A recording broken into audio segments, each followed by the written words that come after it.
18তম college নিবন্ধনে একটি প্রশ্ন আসছিল, 6300 সংখ্যাটিকে কত দ্বারা গুণ করলে সংখ্যাটি পূর্ণবর্গ হবে। তো এই সমস্ত প্রবলেম সলভ করার সবচেয়ে সহজ উপায় হচ্ছে, আমরা দেখি এখানে আমরা দেখতে হবে, আমাদেরকে বের করতে হবে এগুলার উৎপাদক বের করতে হবে।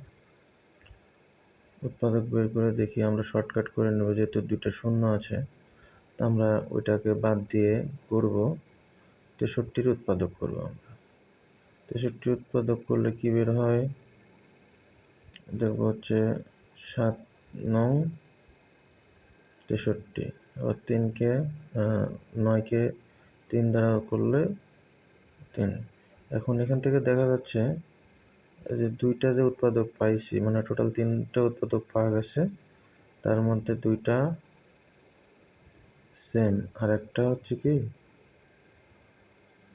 আর একটার সাথে কোনো জোড় নেই। দুইটা মানে একটা সংখ্যার মানে 3-এর জোড় আছে, এর সাথে জোড় নেই।